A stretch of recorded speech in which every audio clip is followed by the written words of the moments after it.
si les Français ne sont pas encore tous au courant, l'idée que le Coran est déjà dans cette histoire-là, ce qui est d'ailleurs très étonnant, parce que Pierre-Olivier Leschaud, Luther et Mahomet, c'est l'ouvrage que vous avez publié aux éditions du Cerf.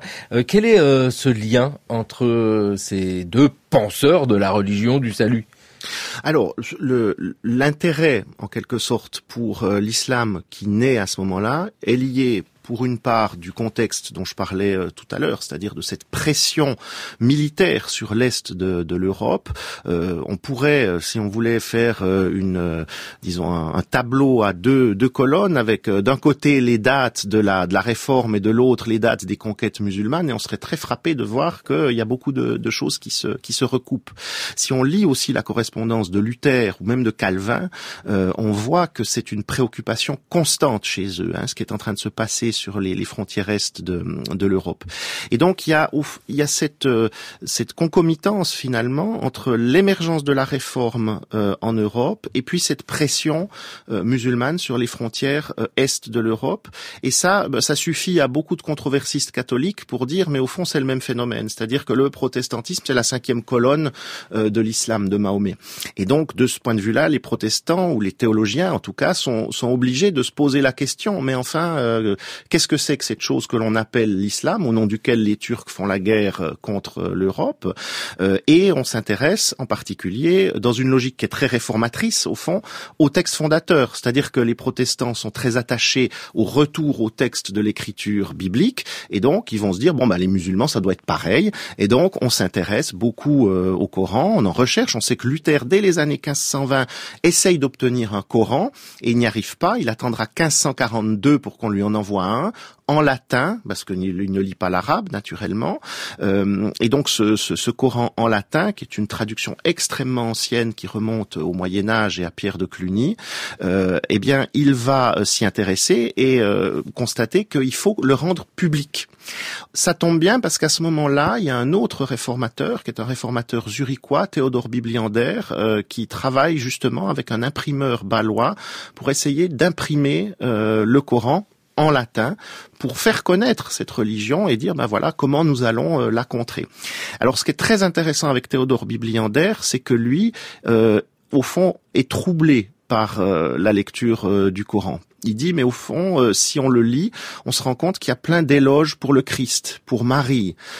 Or, on nous dit que c'est un livre absolument abominable. Mais nous, dans nos universités, on lit les philosophes païens, qui sont bien plus abominables, puisqu'ils en parlent pas, puis quand ils en parlent du Christ, en général, c'est négatif. Même chose pour les Juifs, etc., etc., etc. Et donc, il y a dès le début un trouble à la lecture du Coran. Alors, les autorités bâloises vont, dans un premier temps, interdire cette publication, et elles vont changer d'avis sous la pression de Luther. C'est-à-dire que Luther, depuis la Saxe, c'est quand même assez loin, écrit au Conseil de Bâle en disant non.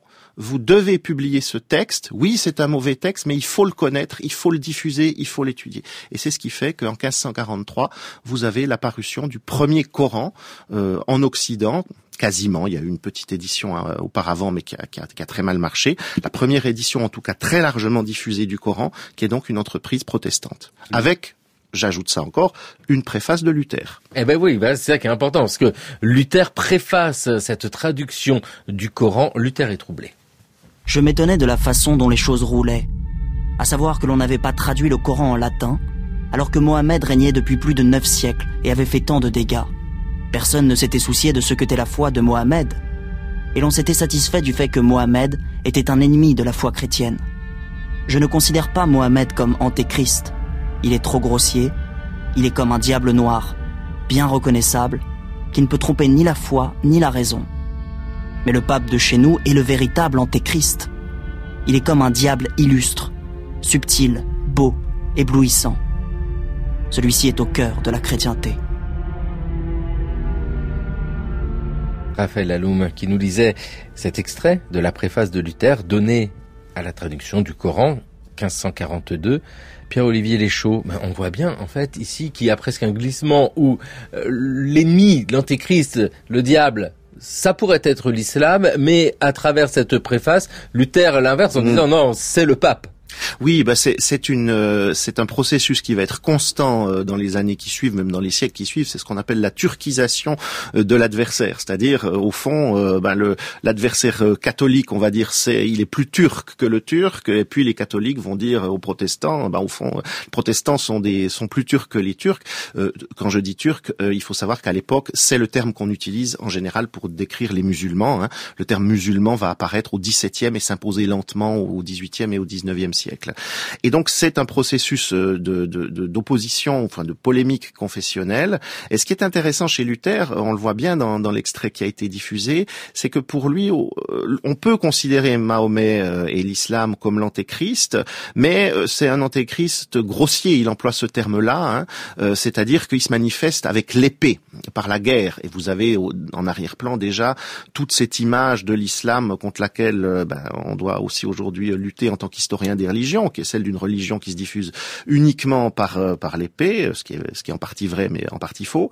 Et donc il insiste beaucoup là-dessus en disant mais ça c'est au fond un phénomène moins important que le vrai problème central de la chrétienté, c'est que l'antéchrist il est déjà chez nous et l'antéchrist c'est le pape. Et ça c'est le produit d'une réflexion, Hugues y faisait allusion, qui s'est progressivement installée chez lui en 1519, 1520, 1521. Où il est passé d'une vision du pape comme étant le vicaire du Christ, celui qui pouvait éventuellement encore réformer l'Église, à non, en fait, le pape ne veut pas, et c'est parce qu'il est lui-même l'antéchrist.